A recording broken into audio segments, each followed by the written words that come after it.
Hello, it's Dynamic Dan here, and today I'm thinking all about the story of Jonah, who of course was swallowed up by a massive whale. Yikes! But it got me thinking, if there were plenty more fish in the sea, as the phrase goes, I think the whale wouldn't have bothered. I think he would have much rather had a nice fish supper instead of Jonah. And you know, if I was around, I think I could have helped. Why? Because I'm really good at fishing. In fact, you might say I've been angling to show you my fishing skills for a while. But first, before I try and catch a fish, I need to introduce you to my good friend Rod.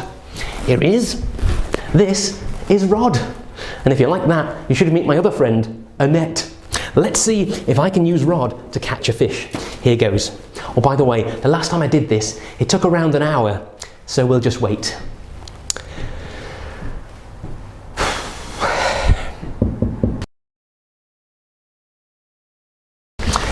No, nothing yet. I think I've got a bite, look! Yes, yes! Oh, look at that, wow! And it looks like the catch of the day. Yum! Now I think this fish can do impressions. I'll show you. I'll just put Rod down. The first impression is this one. I'll do it again. Here goes. That one is place. Or how about this one? On the back of my hand, what do you think? That one, of course, is perch. I'd rather eat this fish though than whale meat.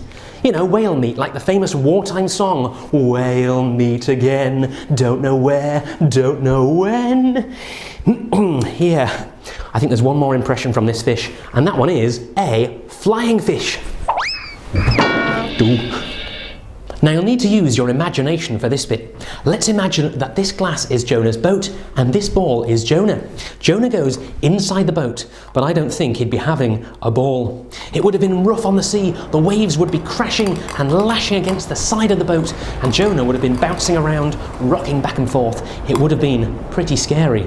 But of course the story gets scarier. Soon he meets a giant whale, and it must have felt like his entire life was turned upside down.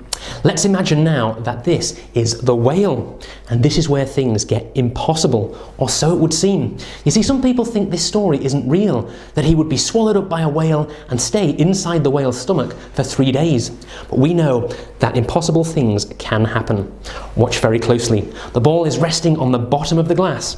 Watch this. 1, 2, 3. And it passes right through. Hopefully you can see there, the ball, Jonah, is inside the glass, the whale's stomach. And he was trapped. He didn't know what to do. But soon he turned to God. He chose to listen, follow, and obey God. And that's when the truly amazing thing happened. That's when the whale spat Jonah back out. He was saved, all because he chose to follow God. And there are times in life when we feel trapped, we feel stuck, we feel like life is swallowing us up. And that's when we should turn to God, listen, follow and obey him, and hopefully before long we'll be having a whale of a time once more. Well, I've been Dynamic Dan. Have a whaley good week. Stay awesome and bye for now.